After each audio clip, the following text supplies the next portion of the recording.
Vijayawada university మంచి భవిష్యత్తు కోసం తెలుగు విద్యార్థులు ఇష్టపడే యూనివర్సిటీ. కాల్ 9059052378 9059052379.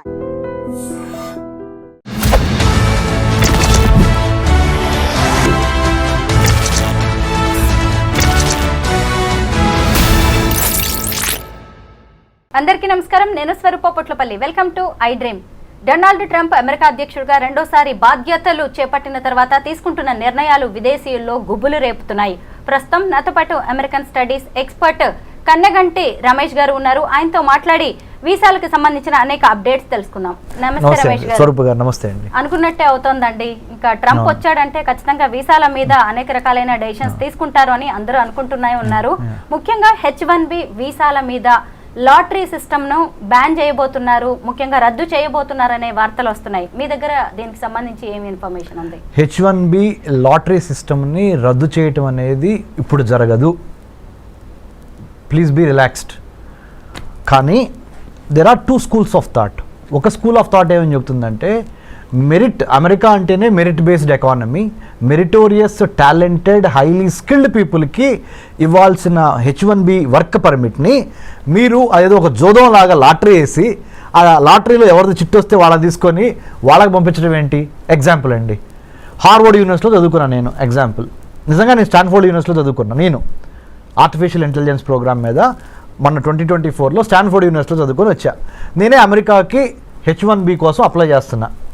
కానీ నా టైం అవ్వక నా చిట్టు పికప్ అవ్వకుండా ఎవరో అమెరికాలో ఒక చిన్న యూనివర్సిటీలో అడ్మిషన్ వచ్చిన వాళ్ళ లాటరీ సిస్టంలో అక్కడ చదువుకొని వచ్చిన అబ్బాయిది వర్క్ చేయడానికి ఆయన చిట్టు పికప్ అయింది అనుకోండి. మరి నేను స్టాన్ఫోర్డ్లో చదువుకొని వచ్చాడు, అతను ఏదో చిన్న యూనివర్సిటీలో చదువుకొని వచ్చి ఇద్దరం వెళ్తుంది భుక్తి కోసమే. కానీ నా ఎడ్యుకేషనల్ క్వాలిఫికేషన్స్ అన్ని పక్కన పెట్టి ఆయనది పికప్ అయింది. అంటే నా మెరిట్ అసలు టెస్ట్ కాకుండానే, నా మెరిట్ జడ్జిమెంట్కి రాకుండానే, దాని పరిగణలోకి తీసుకోకుండానే ఏదో లాటరీ వేసి లాటరీలో చిట్టిస్తే ఎంత పెయిన్గా ఉంటుంది మేడం. ఇది ఒక స్కూల్ ఆఫ్ థాట్, ఒక section of society argument. It should be on merit basis, not on the lottery chit pickup basis. Second rung of people ఏం చెబుతున్నారంటే, వర్ణాలు, వర్గాలు, తరతమ భేదాలు, ఉన్నోళ్ళు లేనోళ్ళు, ఇవన్నీ మాకు సంబంధం లేదు. చిట్ ఎవరికి వస్తే వాళ్ళకి కూడా వదిలిపోయాయి, ఈజీ అవుద్ది. మేము అప్పుడు ఫెయిర్గా ఉన్నట్టు ఉంటుంది, జడ్జిమెంట్గా ఉన్నట్టు ఉంటుంది. అంటే we are not being judgmental, we are very fair and transparent. Whoever chits like chit gets picked up or lottery gets picked up, he or she will get the H1B permit. So ఇదే fair model అని కొంతమంది. So ఇటువేమో merit అని, ఇటువైపు ఏమో lottery based అని. చివరికి ఇప్పుడు 2025 హైదరాబాద్లో ఐ డ్రీమ్ స్టూడియోలో స్వరూప పొట్లపల్లి గారితో నేను కూర్చొని రమేష్ కన్నగంటి మాట్లాడుతున్న ఈ తరుణంలో ఇప్పుడున్న రూల్ ఏంటి అంటే, చిట్టు ద్వారానే, లాటరీ ద్వారానే పికప్ అయ్యేదే H1Bకి వెళ్తుంది. కానీ ఇంకా అది రద్దు కాలేదు ఆ system. This is the fact. కానీ మనలాంటి వాళ్ళ మాట్లాడుకున్నప్పుడు ఖచ్చితంగా ఒక టాలెంట్ అనేది లక్ డిసైడ్ చేయకూడదు. అవును కదా. మరి ఇప్పుడు ఈ లాటరీ సిస్టమ్ తీసేస్తే మంచిదంటారా, తీయకపోతే మంచిదంటారా? ప్లస్లు ఏంటి, మైనస్లు ఏంటి? చాలా మంచి ప్రశ్న, చాలా తెలివైన ప్రశ్న అడిగారు మీరు. అంటే పబ్లిక్ పల్స్ కూడా ఇలాంటి ప్రశ్న కోసం ఎదురు చూస్తూ ఉండుంటుంది. ఒక మెరిటోరియస్ స్టూడెంట్గా కింద నుంచి చదువుకొని, అంటే స్కాలర్షిప్స్ మీద, మెరిట్ మీద చదువుకొని పైకి వచ్చిన వాడిగా, ఆబ్వియస్లీ నా personal opinion, I will vote for the merit based system. కానీ life is not fair. Life is not bed of roses. Life cannot be in black and white. There are areas of grey, right? There are colors of grey. కాబట్టి ప్రస్తుతానికి ఒక కొత్త model evolve అయ్యే వరకు we have to follow this model only. This model indicates lottery system of H1B, so that I'm not being partial, I'm not being judgmental, I'm not being selective, I'm not being biased అనేది crystal క్లియర్గా ఉంది. కానీ this is not fair. ఎందుకు? మీరు అన్నట్టుగా talent ఒకటి, luck ఒకటి. నా లక్ బాగుండి నాకు వచ్చింది, నా టాలెంటెడ్ రాలా. మరి రేపు నన్ను తీసుకునే ఎంప్లాయర్ ఉన్నాడు అనుకోండి, అక్కడ అమెరికాలో పెద్ద కంపెనీ ఇన్ఫోసిసే ఉందనుకోండి మేడం, లేకపోతే బిల్ గేట్స్ మన మైక్రోసాఫ్టే ఉందనుకోండి మేడం. నేను లాటరీ ద్వారా పికప్ అయ్యి వచ్చాను, నేను మెరిట్ బేస్డ్ మీద రాలా. అంటే నేను చదువుకుంది స్టాన్ఫోర్డ్ యూనివర్సిటీ, లెక్క ప్రకారం నాకు రావాలి, కానీ నాకు రాలేదు. కానీ ఎవరో ఒక చిన్న యూనివర్సిటీలో చదువుకో, అంటే ఇక్కడ మీరు ఇంకొకటి ఆర్గ్యూ చేయొచ్చు వేరే వాళ్ళు ఏమని అంటే పెద్ద పెద్ద బ్రాండెడ్ యూనివర్సిటీలు చదువుకున్న వాళ్ళకి మాత్రమే తెలివితేటలు ఉంటాయా, చిన్న చిన్న పల్లెటూరు నుంచి లేకపోతే సెకండ్ రంగ్ కాలేజెస్ యూనివర్సిటీస్ నుంచి వచ్చిన వాళ్ళకి తెలివితేటలు ఉండవా అనే ప్రశ్న గ్యారంటీగా లేవనెత్తారు. So nothing is perfect. Every set of judgmental or measuremental basis has its own little bit of fallacies and mistakes, little bit of weaknesses, little bit of shortcomings. ఓవరాల్గా బై అండ్ లార్జ్ ఎవరికి ఎక్కువ న్యాయం జరిగిద్దో ఆ సిస్టమ్ని మనము adapt చేసుకోవాలి. It will take little more time to come to that మెరిట్కి లక్కి ఆర్ మెరిట్కి లేదా వర్గ భేదాలకి అతీతంగా వచ్చే విధంగా ఒక న్యూ H1B సెలక్షన్ ప్రాసెస్ని డిజైన్ చేసి డెలివర్ చేసే ఆ 3D రావాల్సిన అవసరం ఉంది. దాంట్లో భాగంగా మేధావులంతా కూర్చొని పాలసీ మేకర్సు, ఎడ్యుకేషనిస్టులు, ఇండస్ట్రియలిస్టులు అందరూ కూర్చొని ఒక న్యూ సిస్టమ్ని బయటకు తీసుకురావాల్సిన అవసరం ఉంది. How do you accommodate A competent, A transparent, A meritorious, A talented guy or girl to work in the United States of America based on the merit base, not on the luck base. ఆ సిస్టానికి రావడానికి we are evolving. ఎందుకంటే Rome is not built over night కదా, తప్పులు జరుగుతూ ఉంటాయి, నేర్చుకుంటూ ఉంటాం, వాటిల్లో నుంచి ఇవాల్వ్ అయి వస్తూ ఉంటాం. ఐఎమ్ షూర్ స్వరూప గారు in the days to come in very near future I think United states customs and immigration agency will go in to that direction under the department of homeland security. H1B వీసాలో కొత్తగా ఏమైనా మార్పులు తీసుకొచ్చే chances ఉన్నాయంటారా? Yeah, I think that's a smart question again. You know why? Given the Immigration and Customs Enforcement Agency, given the United States Customs and Immigration Office, given the new geopolitical, geostrategic realities of Russia, Ukraine on the one hand, Israel, Palestine on the other hand, North Korea, South Korea, China, Taiwan, ఇవన్నీ global flash points, గొడవలు జరుగుతున్నాయి, యుద్ధాలు జరుగుతున్నాయి. వీటన్నిటికీ తోడుగా పోస్ట్-COVID-19 world ఆర్డర్లో Covid తర్వాత వచ్చిన ప్రపంచంలో రాజకీయ, ఆర్థిక, సామాజిక, సాంఘిక పరమైన మార్పులు ప్రస్ఫుటంగా కనపడుతున్నాయి. ఆర్థికంగా అమెరికా కుదేలవుతున్న దశ ఇది. For your kind information, America ఆర్థిక బలాలన్నీ వీగిపోతున్నాయి. The economic tremors, the political tremors, the technological tremors are really shifting the pendulum in the other direction. Asia ప్రాంతంలో ఉన్న చైనా వైపుకి ప్రపంచ ఆర్థిక, రాజకీయ, వర్తక, వాణిజ్య, వ్యాపార సంబంధాలు చైనా వైపుకి ఇన్ ఫేవర్గా పవనాలు ఇటు మూవ్ అవుతున్నాయి. మంచికో చెడుకో we have to wait and see. But having known this fact, United States of America has got a wake up call. అందుకని మన ట్రంప్ గారు కూడా అన్నారు, hey it's a wake up call from China, People's Republic of China. You know what is it? DeepSeek R1 అనే ఒక కొత్త AI మోడల్ని, chat bot ఇప్పుడు ఏదైతే ఉందో చాట్ GPT లాంటి ఒక మోడల్, కొన్ని $1 బిలియన్ ఖర్చు పెట్టి చాట్ GPTని మనం తయారు చేస్తే, అలాంటి దాన్ని DeepSeek R1 అనే ఒక మోడల్ని చైనా వాడు $5.5 మిలియన్ తయారు చేశాడు. మనమేమో దాని మీద 100 కోట్లు 1000 కోట్లు ఖర్చు పెడుతున్నాం. మనకేమన్నా పిచ్చి పట్టిందా, లేకపోతే మనకేమన్నా తెలివితేటలు లేవా అని మనల్ని మనం ప్రశ్నించుకోవాల్సిన అవసరము, అఘాయిత్యము, సందర్భము ఏర్పడినవి అని సాక్షాత్తు 47th president of the United States of America Donald Trump has given a public statement. అంటే చైనా మ్యానుఫ్యాక్చరింగ్ స్పేస్ని, సైబర్ స్పేస్ని, మ్యారిటైమ్ స్పేస్ని, పొలిటికల్ స్పేస్ని, సర్వీస్ సెక్టర్ స్పేస్ని ఆక్యుపై చేస్తుంది.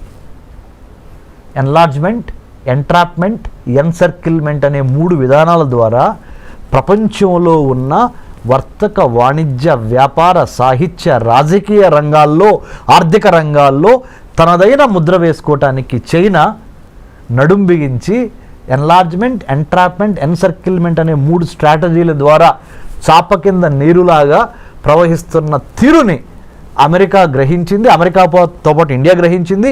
ఇండియాతో పాటు ఆస్ట్రేలియా, జపాన్, మిగతా దేశాలు కూడా గమనించినాయి. ఈ 4 దేశాల పేర్లు ఎందుకు ప్రస్ఫుటంగా ప్రస్తావించానంటే మేడం గారు, స్వరూప గారు, India, Australia, Japan, United states ఈ 4 కలిపి ఈ చైనాని ఎదుర్కోవటానికి క్వాడ్గా ఏర్పడింది. QUAD అంటే 4 చతురస్రాకారంలో ఈ 4 దేశాలు ఈ చైనాని ఎదుర్కోవటం కోసం ఇందాక మీకు చెప్పాను spaces, manufacturing space, cyber space, maritime space, service sector space and political space, వీటిని కాపాడుకోవాలి దీని నుంచి, చైనా నుంచి అని ఈ 4 దేశాలు జతగట్టినాయి. వీటితో పాటుగా భారత్ అంటే వీటిలో ఒకటైన భారత్ ఇటు బ్రిక్స్ని మేనేజ్ చేయాలి. Brazil, Russia, India, China, South ఆఫ్రికాలోనూ భారత్ ఉంది. ఇటు క్వాడ్ అంటే Australia, Japan, India, United States, ఇక్కడ కూడా ఇండియా ఉంది, ఇక్కడ కూడా ఇండియా ఉంది. మరి వీళ్ళతోనూ వెళ్ళాలి, వీళ్ళతోనూ వెళ్ళాలి. ఇద్దరితో కలిసి వెళ్ళి తన యొక్క రాజ్య ప్రయోజనాల్ని ఎలా కాపాడుకోవాలనే రాజకీయ దౌత్యపరమైన చదరంగంలో భారత్ చాలా స్మార్ట్గా తన పావుల్ని కదపాలి. దీనికి ఒక బ్యాక్గ్రౌండ్ ఉంది ప్రపంచ రాజకీయాల్లో. ఇప్పుడు జరుగుతున్న COVID-19 పరిణామం తర్వాత అమెరికా ఆర్థిక వ్యవస్థ కుప్పగూలిపోయి, అందుకనే let's make America great again అనే నినాదంతో ప్రెసిడెంట్ ట్రంప్ ఎందుకు అధికారంలోకి వచ్చాడు అంటే, ఉన్న వాళ్ళకి అమెరికా పౌరులకి ముందల విద్య, వైద్యం, ఆరోగ్యం, పర్యావరణం, వాళ్ళకి భద్రత, ఉపాధి ఇవ్వగలిగితే తర్వాత మిగిలింది ఏదన్నా ఉంటే ప్రపంచ దేశాలకు పంచిపెడతాము అనే ఒక బేసిక్ నాలెడ్జ్ నుంచి, బేసిక్ ఐడియాలజికల్ ప్రిమైజ్ నుంచి ఆయన let's make America great again అన్నాడు. అందుకని ఇండియాకి నిన్నగాక మొన్న $21 మిలియన్ రద్దు చేశారు యుఎస్ ఎయిడ్ నుంచి. ఇది ఇండియాలో ప్రజాస్వామ్యాన్ని పెంపొందించడానికి, ఎలక్షన్స్ని పెంపొందించడానికి $21 మిలియన్ శాంక్షన్ అయి ఉంటే దాన్ని రద్దు చేసేశారు Elon Musk, department of government efficiency, కొత్త డిపార్ట్మెంట్ వాళ్ళు. ఎందుకంటే ముందర మన దేశం గురించి మనం ఆలోచిద్దాం. అది అమెరికా, అది భారత్ కానీ, నేపాల్ కానీ, బంగ్లాదేశ్ కానీ, ఏ దేశమైనా మనకెందుకయ్యా, America first, let's make America great again అనే నిదానంతో ట్రంప్ ఉన్నాడు. కాబట్టి దీనికి ఎంత బ్యాక్గ్రౌండ్ ఉంది. ఐ డ్రీమ్ ద్వారా, మీ ద్వారా, you are such a senior journalist with so much of hard work that you have put in the capital of India and elsewhere in the country. So my humble appeal to I dream viewers is, అర్థం చేసుకోండి, America యొక్క ఆర్థిక వ్యవస్థ పరిస్థితి బాగోలేదు. China చాలా తెలివిగా, చాలా స్పీడ్గా, చాలా సర్ప్రైజ్ ఎలిమెంట్స్తో అమెరికాని కొట్టడానికి ఆర్థికంగా, రాజకీయంగా, సాంకేతిక పరంగా ప్రతి అంశంలోనూ, ప్రతి డిపార్ట్మెంట్లోనూ అమెరికాని శాసించే విధంగా చైనా ఎదుగుతున్నది. కాబట్టి భారత్ ఏం చేయాలి అంటే, ప్రపంచ రాజకీయాల్ని ఒక తెలుగువాడిగా మనం గమనించి చాలా స్మార్ట్గా మన ఆర్థిక, రాజకీయ, వర్తక, వ్యాపార, వాణిజ్య ప్రయోజనాలని కాపాడుకుంటా ఇటు అమెరికాతోనూ ఉండాలి, ఇటు చైనాతోనూ ఉండాలి, ఇటు రష్యాతోనూ ఉండాలి, ఇటు యూరోపియన్ యూనియన్తోనూ ఉండాలి అనే ఒక smart, the combination of muscle power and then mind power, ఈ రెండు కలిపి స్మార్ట్ పవర్గా ఎదిగి మనల్ని మనం కాపాడుకోవటం చాలా ఇంపార్టెంట్. ఇలాంటి పరిస్థితుల్లో మరి ముఖ్యంగా కొత్త అధ్యక్షుడు వచ్చినప్పుడు కొత్త ఆశయాలతో వస్తూ ఉంటాడు. వాటిని అర్థం చేసుకొని దానికి అనుగుణంగా ప్రీ డిపార్చర్ ఓరియంటేషన్ అంటారు, PDO అంటే ఇక్కడి నుంచి వేరే దేశం వెళ్ళేటప్పుడు ఆ దేశం యొక్క చట్టం ఏంటి, న్యాయం ఏంటి, సంస్కృతి ఏంటి, సాహిత్యం ఏంటి, చరిత్ర ఏంటి అనేది అవగాహన లేకుండా ఏదో వీసా వచ్చేసింది కదా అని చంకలు కొట్టుకొని బొమ్మని మీరు ఫ్లైట్ ఎక్కి అక్కడ దిగంగానే వాడు చెప్పేది మీకు అర్థం కాదు, మీరు చెప్పేది అర్థం కాదు, మీరు అక్కడికి వెళ్ళిన తర్వాత భారతదేశంలో ఎలా ఉన్నామో అలా ఉందాం అనుకుంటే కుదరదు, తిరిగి మళ్ళీ డిపోర్టేషన్ అంటాడు, ఇంకోటి అంటాడు, H1B వర్క్ వీసాల గురించి మాట్లాడతాడు, F1 స్టూడెంట్ వీసాల గురించి మాట్లాడతాడు, ఆప్షనల్ ప్రాక్టికల్ ట్రైనింగ్ 20 గంటల మించి చేయకూడదు అంటాడు. అర్థం కాక ఏం చేయాలో అర్థం కాక ఇవన్నీ కాకుండా ప్రీ డిపార్చర్ ఓరియంటేషన్, PDO అంటే వేరే దేశంలోకి మన దేశం నుంచి వేరే దేశంలో కాలు పెట్టబోయే ముందల అక్కడ చేయవలసిన అంశాలు ఏంటి, చేయకూడని అంశాలు ఏంటి, అక్కడ రాజకీయం ఏంటి, చరిత్ర ఏంటి, సాహిత్యం ఏంటి, వర్తకం, వ్యాపారం, వాణిజ్యం అక్కడ ఎలా జరుగుతుంది అనే దాని మీద మినిమం కామన్ సెన్స్తో, మినిమం హోంవర్క్తో ప్లాన్, ప్రిపేర్, పర్స్పైర్, ఇన్స్పైర్ అనే విధంగా మనం అక్కడికి వెళ్తే మంచిది. 2025లో H1B వీసా రెన్యువల్ ప్రాసెస్ ఎలా ఉండబోతోంది? 2025లో ఏమైనా మారే ఛాన్సెస్ ఉన్నాయా? ఓకే, రెన్యువల్కి సంబంధించినంత వరకు గుడ్ న్యూస్.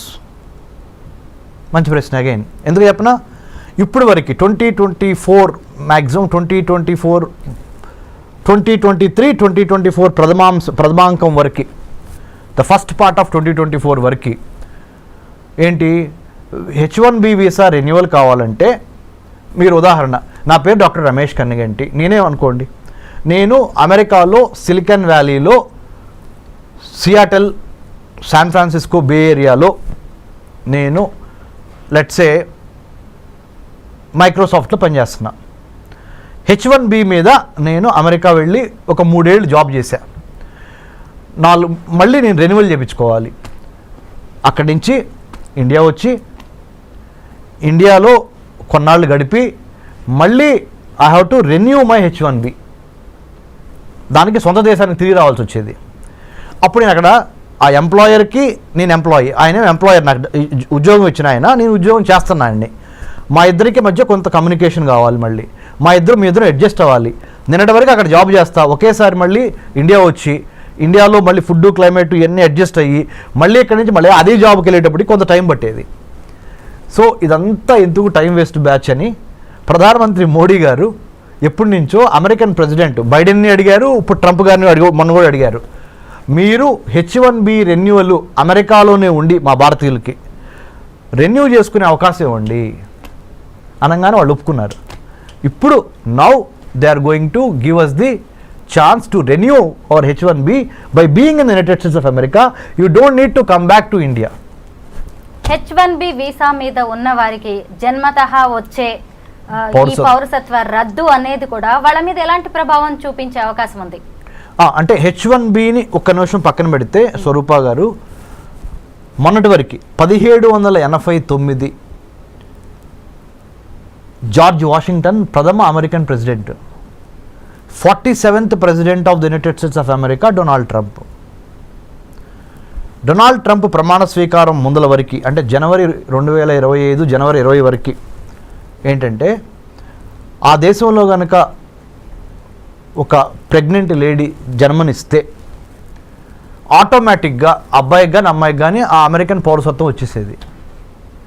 కానీ ట్రంప్ ఏం చేశాడు, అమెరికన్ పౌరసత్వం ఇవ్వటం ఈజీ, కానీ పౌరసత్వం ఇచ్చిన తర్వాత బెనిఫిట్స్ కూడా ఇవ్వాల్సి వస్తున్నాయి. ఆ బెనిఫిట్స్కి అయ్యే డబ్బులు ఖర్చు ఎంత అవుద్ది అంటే, when you are pregnant, you are coming and delivering a baby in my country, that is United States of America. The moment your baby is born on this land, he or she becomes a American citizen కదా. మరి American సిటిజన్ని మళ్ళీ protect చేసుకోవాల్సిన బాధ్యత ఎవరిది? నాదే కదా, అంటే being the American president.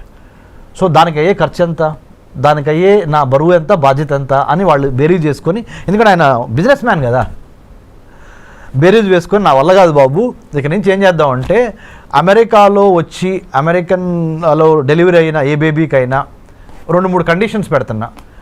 తండ్రి కానీ తల్లి కానీ పౌరసత్వం అయినా అయి ఉండాలి, లేదా గ్రీన్ కార్డ్ అయినా అయి ఉండాలి, లేకపోతే మీకు మీ అబ్బాయికి కానీ అమ్మాయికి కానీ నేను ఇక్కడ పౌరసత్వం ఇవ్వలేను. మీరు ఏదో విజిటర్ వీసా మీద వచ్చి, స్టూడెంట్ వీసా మీద వచ్చి, J1 వీసా మీద వచ్చి, L1 మీద వచ్చి, M1 వీసా మీద వచ్చి ఇక్కడ మీరు మీ అబ్బాయి అమ్మాయి ఇక్కడ పుడితే మొన్నటి వరకు అయితే చెల్లింది, పౌరసత్వం వచ్చేది, ఇప్పుడు నా వల్ల కాదు. Because America doesn't have that kind of money or that kind of wherewithal to protect your child, because I have to give you all the American సిటిజన్షిప్కి ఉన్న బెనిఫిట్స్ అన్నీ ఇవ్వాల్సి వస్తుంది. I'm not in a position for the time being. రేపొద్దున వేరే president వచ్చిన తర్వాత, president ట్రంప్కి ఇది సెకండ్ టర్మ్, ఫైనల్ టర్మ్, రేపొద్దున వేరే ప్రెసిడెంట్ వచ్చిన తర్వాత ఆయన మారిస్తే నాకు సంబంధం లేదు. నేను దిగిపోయే వరకు, అంటే 2025 నుంచి అనదర్ 4 years 2029 వరకు నేను మట్టికి మీకు అమెరికా పౌరసత్వం ఇవ్వలేను. బర్త్ రైట్ సిటిజన్షిప్ అనేది మీ బర్త్ రైట్ అని మొన్నటి వరకు అన్నారు కదా, అది ఇప్పుడు కాదు. మీకు బర్త్ రైట్ కావాలి, సిటిజన్షిప్ కావాలి అంటే అమెరికాలో కొన్ని కండిషన్స్ ఉన్నాయి. కండిషన్ నెంబర్ 1, భార్యాభర్తల్లో ఒకళ్ళకి పౌరులై ఉండాలి, అమెరికా పౌరులు. 2వ కండిషన్, కనీసం గ్రీన్ కార్డ్ అయి ఉండాలి. ఈ 2 కండిషన్స్ పెట్టారండి. Thank you so much Ramesh garu. Thank you స్వరూప గారు, థ్యాంక్ యూ వెరీ మచ్.